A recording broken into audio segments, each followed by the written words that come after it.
Martín Guzmán celebró la medida del FMI que le podría dar 4.350 millones extra al país. Comenzó la campaña. Provincia de Buenos Aires gasta 3 millones en llaveros promocionales. La ex empleada de Victoria Donda habló y complicó más a la presidenta del INADI.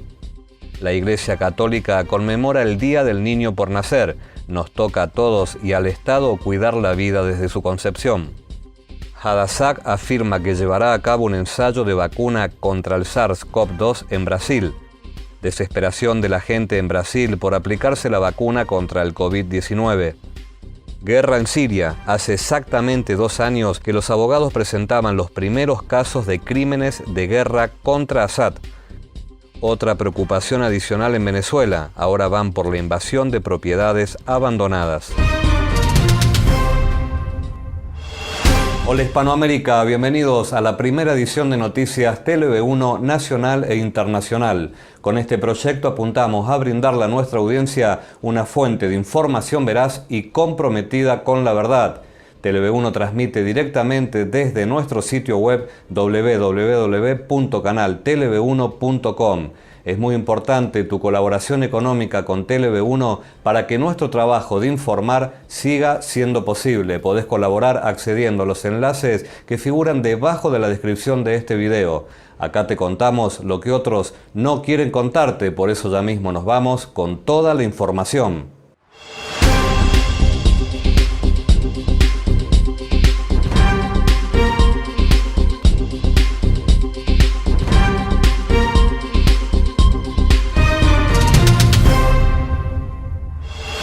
Desde Washington DC, el agente del Fondo Monetario Internacional para la Argentina, Martín Guzmán, se refirió a la posibilidad de que se amplíen las asignaciones a todos los miembros, lo que significaría un nuevo desembolso a la Argentina.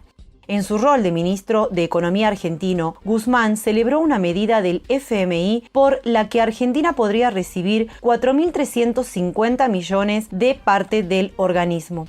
Kristalina Georgieva, titular del organismo, se había referido el miércoles al amplio apoyo que los directores ejecutivos del FMI dieron a la posibilidad de asignar 650.000 millones como derechos especiales de giro a los países miembros. Es un paso clave para garantizar que todos los miembros, especialmente los más afectados por la crisis, tengan niveles de reservas más altas y más capacidad para ayudar a su gente y apoyar la recuperación, había escrito la economista búlgara. De esos 650.000 millones, le corresponderían a la Argentina $4.350, ya que tiene una cuota con el FMI del 0,7%. Desde su cuenta en Twitter, el preferido de Georgieva, Guzmán, sostuvo que la extensión de los derechos especiales de giro es un logro importante al que se llegó gracias a liderazgos positivos en un momento muy difícil para el mundo.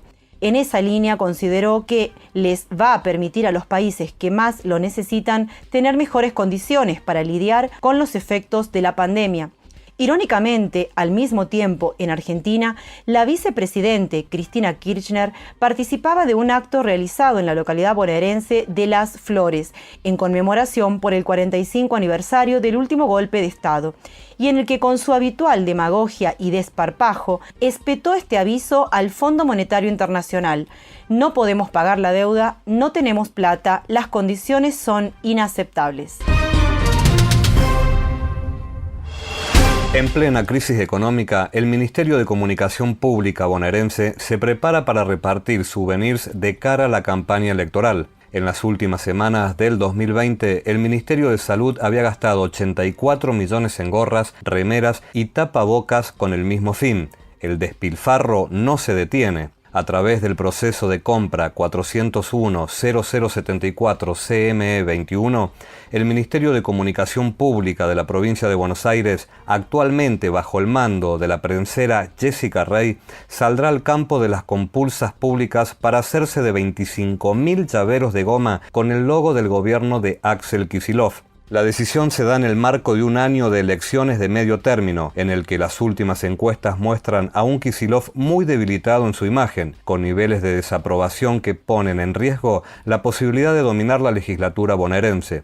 Los llaveros, que tendrán una dimensión de 7 centímetros por 4,71 y serán fabricados en goma blanca, llevarán el logo del gobierno de la provincia de Buenos Aires en azul y tendrán un presupuesto total de 3.095.000 pesos a un costo unitario de 123 pesos. No es esta la primera compra que el gobierno bonaerense, que se encuentra en un calamitoso estado financiero, lleva adelante con la campaña electoral en mente. Sobre finales del 2020, cuando la pandemia hacía estragos a lo largo y ancho de la provincia, el Ministerio de Salud que conduce Daniel Goyán se despachó con una compra de 84 millones de pesos en gorras y banderas de cara a la campaña del verano. La ex empleada de Victoria Donda, Arminda Banda Oxa, habló por primera vez desde que surgió el escándalo y afirmó que sí trabajó durante 10 años en la casa de la presidenta del INADI. Dijo, además, que ésta la tenía como empleada multiuso y que hasta le hacía lavar la ropa de sus parejas, además de pasear al perro. Lo más fuerte fue cuando ratificó que Donda la mantuvo en negro y que además no le daba aumentos. Me tuvo en negro 10 años, no me daba aumentos, aguinaldos ni vacaciones, tampoco quería iniciarme los trámites jubilatorios. A principios de enero, el abogado de Banda Oxa, Osvaldo Barsanti, denunció que Donda le había ofrecido a su representada un contrato en el Instituto Nacional contra la Discriminación, la Xenofobia y el Racismo, INADI, o anotarla en un plan social si ella renunciaba al trabajo en su casa. Arminda, de 62 años y origen boliviano, estuvo 10 años en negro de los 14 que trabajó en la casa de Donda, pero las irregularidades no terminaban ahí, porque cuando por fin la blanquearon, estaba subregistrada y le pagaban un sueldo por menos horas de las que trabajaba, además de cumplir con funciones como cuidar a la hija de la funcionaria o limpiar las casas de sus parejas. Ahora, Banda Oxa ratificó la situación irregular que vivió en la casa de Donda, que incluyó que durante 5 años le pagaran un sueldo de 5.000 pesos sin aumentos a pesar de la inflación. A su vez, existe un reclamo económico por parte de los letrados de Arminda en el fuero laboral, al que Donda no se presentó en la conciliación obligatoria. Poco conforme con la falta de respuesta por parte del gobierno ante los hechos de corrupción protagonizados por Donda, un grupo de argentinos inició una campaña para juntar firmas y pedir que la titular del INADI renuncie a su cargo. La petición, que ya cuenta con miles de firmas, se publicó en el sitio change.org y quienes la impulsan sostienen que Donda ofrece planes y puestos en la administración pública como si fuera su empresa privada, porque defiende un Estado político y no los derechos de los ciudadanos como debería. A casi 3 meses de la legalización del aborto, la Conferencia Episcopal Argentina difundió un mensaje en alusión al Día del Niño por Nacer, en el que ratificó su postura de que el Estado, la familia y los individuos tienen que respetar la vida desde su concepción. Afirmamos con la misma certeza que nos da la ciencia biológica que un niño por nacer es una vida única e irrepetible, y posee el derecho inalienable a vivirla, señala el comunicado emitido por la Comisión Episcopal para la Vida, los Laicos y la Familia. El denominado Día del Niño por Nacer se celebra internacionalmente cada 25 de marzo y es un símbolo para los católicos en su rechazo a las iniciativas que legislan a favor del asesinato del niño por nacer. En lo religioso coincide con la solemnidad de la Anunciación, que en el culto católico recuerda el anuncio del ángel Gabriel a la Virgen María sobre la concepción de Jesús. En Argentina, la fecha fue instituida y oficializada en diciembre de 1998 por el presidente Carlos Menem, con la venia del Papa Juan Pablo II. Por entonces, el mandatario alentó a los jefes de Estado de América Latina a adherirse a la jornada. A través de la Comisión Episcopal, la Iglesia Católica insistió en que, desde que se inicia la fecundación, esa etapa es uno de los momentos más vulnerables de la vida humana y que sin el cuidado de sus progenitores y de una familia, esa vida no podría subsistir. Afirmamos y recordamos, además, lo expresado en nuestra Constitución sobre los derechos que tiene esa misma criatura, ya desde el seno materno. Por eso, nos toca a todos, individuos, familia y Estado, cuidar y respetar la vida desde su concepción. Apoyados en estos principios de la ciencia y como cristianos, queremos seguir siendo anunciadores convencidos y gozosos del valor de la vida en todas sus etapas. Con el correr de los años, el 25 de marzo como fecha simbólica volvió a tomar fuerza en reacción al avance de la campaña nacional por el mal llamado derecho al aborto, seguro, legal y gratuito. La pulseada legislativa finalmente fue resuelta en favor de los lobbies abortistas en diciembre pasado, cuando el desgobierno de Alberto Fernández pudo conseguir una mayoría en el Congreso para aprobar el genocidio de los futuros argentinos. Como era previsible, la sanción de la norma no puso fin a las tensiones y conflictos en torno al aborto. En distintas provincias se presentaron demandas judiciales para impugnar la ley, tanto de abogados de organizaciones confesionales como de médicos que están en contra de esta práctica satánica. Decir siempre la verdad primero tiene un precio. Pero todos los días, en cada programa, en cada reportaje, en cada esclarecimiento, descubrimos que decir la verdad vale la pena. Decir siempre la verdad tiene un precio. Pero cada vez que recibimos tu apoyo, entendemos que seguir luchando vale la pena. Dependemos de tu ayuda. TLV1, toda la verdad primero.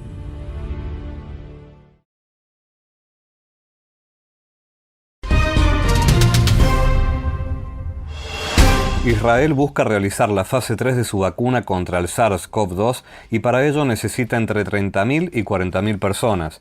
La campaña de vacunación masiva de Israel ha dejado pocos voluntarios elegibles y continúa reduciendo la morbilidad.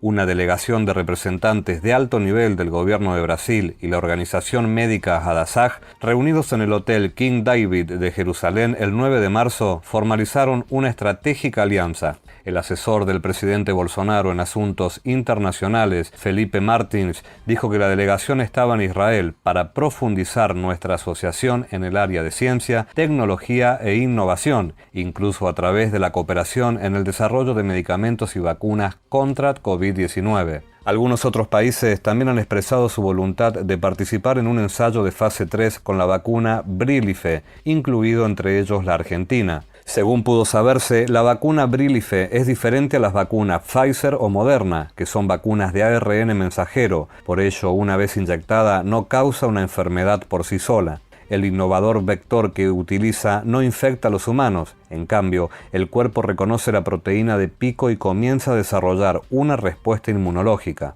Es como contraer un virus como el coronavirus sin enfermarse. Entonces, si un sujeto está expuesto al coronavirus real, la respuesta inmunológica que desencadenó la vacuna evitará la infección, dijo el portavoz de Hadassah. Las imágenes tomadas por el Jornal Nacional de Río de Janeiro el día 16 de marzo muestran la angustia que se ha apoderado de la gente en búsqueda de la vacuna que creen irá a traerles de vuelta la tan deseada normalidad. La vacuna en uso está muy escasa y es de origen china, marca Coronavac. Por ello, el gobierno del estado de Río de Janeiro está en negociaciones para la compra acelerada de la Sputnik 5 de fabricación rusa. Dependiendo de la disponibilidad de 444.000 dosis que llegarían el miércoles 17 de marzo, el calendario de vacunación podría retomarse. Ya estaba suspendido desde la semana pasada. Largas filas se forman a diario pese a que el número de aplicaciones disponibles es bajísimo. Impresiona el grado de psicosis que se ha instalado en la población brasilera, que pugna por recibir la vacuna y que por lo general culpa a los gobiernos estatales por la demora. Los grandes medios de comunicación han llevado a cabo una tremenda guerra psicológica y esconde sistemáticamente los resultados adversos que se vienen observando con las diversas vacunas en el mundo. Las imágenes corresponden al suburbio carioca de Belfort Roxo, que pretendía vacunar a los ancianos con 71 años, además de aplicar la segunda dosis de la vacuna. En aquella oportunidad, el presidente sirio Bashar al-Assad negaba que sus fuerzas hubieran usado armas químicas. Los abogados de derechos humanos habían presentado los primeros casos contra el presidente sirio Bashar al-Assad en la Corte Penal Internacional en La Haya. Por aquel entonces, los equipos legales pedían a la CPI que investigue posibles crímenes de lesa humanidad cometidos desde el inicio de la guerra de agresión que Siria sufre desde 2011 y que dejó un saldo de más de 500.000 muertos y millones de desplazados. Siria no es parte del Estatuto de Roma, el tratado que estableció la CPI, lo que significa que no ha sido posible entablar una causa penal internacional contra su gobierno. No obstante, se había conseguido iniciar procedimientos legales contra estados que estaban en la misma situación que Siria. Aprovechando la volatilidad y la vertiginosidad de las noticias, no causa extrañeza que los hechos acaecidos en Siria desde el año 2011 no hayan sido debidamente contrastados con la denuncia presentada por la CCI contra el régimen de Bashar al-Assad por supuestos crímenes de guerra. Quienes acompañaron paso a paso el desarrollo de las campañas de los terroristas del ISIS, las atrocidades cometidas por estos mercenarios en nombre de la deidad musulmana, no pueden menos que quedar indignados con este último cínico capítulo de la trágica novela donde la víctima, el pueblo sirio y su nación soberana, que han quedado completamente en ruinas, deben aún soportar el peso de la condena adelantada por el conglomerado homogéneo de los medios internacionales. Como se recordará, la ayuda militar rusa fue decisiva para la derrota de los insurgentes, pero ha quedado en evidencia que al llegar en las postrimerías del año 2015, el daño al pueblo e infraestructuras sirias ya eran enormes, quedando desde entonces un tercio del territorio ocupado por fuerzas extranjeras hostiles. Se repitió una vez más un enorme sacrificio de vidas humanas, la destrucción de un pueblo varias veces milenaria, un tesoro de la historia mundial en nombre de la geopolítica de minorías que tienen por objetivo expandir su poder territorial en Medio Oriente. El régimen marxista instalado en Venezuela parece proteger a los invasores de propiedades abandonadas por sus legítimos dueños en Caracas. En una situación de miseria generalizada, elementos de la sociedad civil venezolana han comenzado la ocupación de predios y residencias desocupados por sus propietarios. Las asociaciones de clase instan al gobierno de Maduro a que haga prevalecer el marco legal protegiendo la propiedad privada. Lejos de erigirse como una nación libre, el Estado comunista promueve una marcada desigualdad, ya que minorías y grupos de privilegio se benefician del caos instaurado. La situación venezolana es cada día más delicada. El gobierno no consigue y probablemente no conseguirá salir del estancamiento que llevó a la mayoría del pueblo a una situación de crisis humanitaria que salpicó inclusive a las naciones vecinas con una oleada irrefrenable de refugiados. Pese a todo esto, el giro en la política exterior norteamericana es probable y la salida militar, aunque siempre presente, se hace más distante. Ya se han escuchado inclusive voces conciliadoras desde la Unión Europea, un giro en la propuesta por una búsqueda de una solución constructiva que ayude a destrabar por lo menos el conflicto de la Unión Europea con el régimen de Maduro. Si se insiste en la práctica de la democracia representativa, algún resultado positivo podrá llevar por esa vía, aunque eso parece poco probable en el caso venezolano.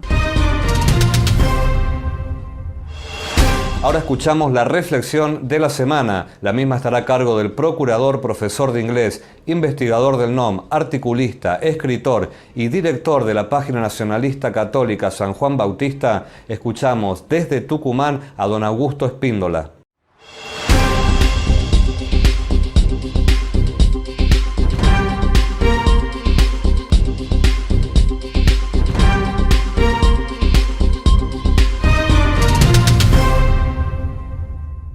La situación que nos toca vivir, además de producirnos una gran preocupación, requiere también condolerse y lamentarse al ver la patria ultrajada, la fe adulterada, el orden natural subvertido.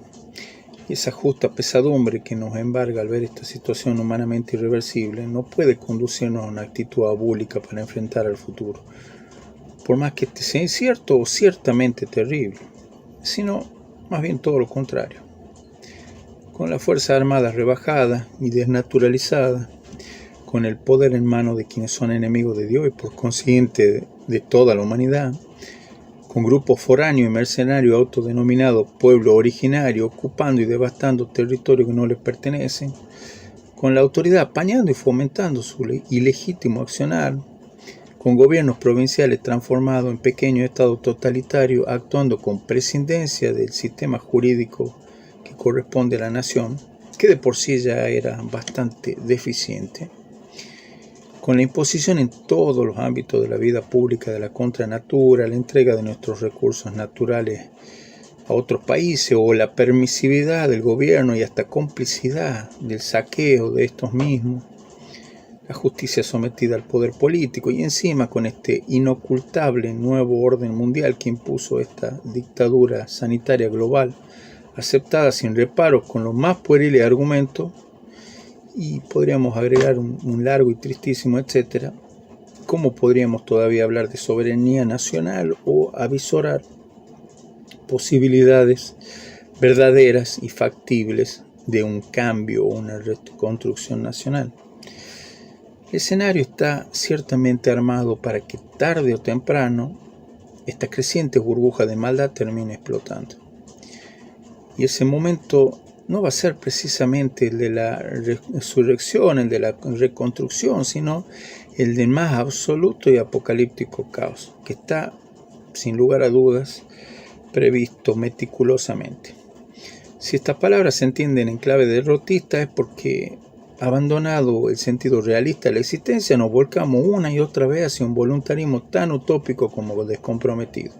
Porque en la idea de que se debe reconquistar la patria, se pretende que Dios haga surgir milagrosamente un caudillo, premiando la apatía de sus criaturas con la victoria terrena por medio de un hecho extraordinario que tuerce el curso de la historia y suspenda las leyes naturales para imponer lo sobrenatural como norma, torciendo la voluntad de los complacientes y hedonistas habitantes de esta espiritualmente agónica humanidad.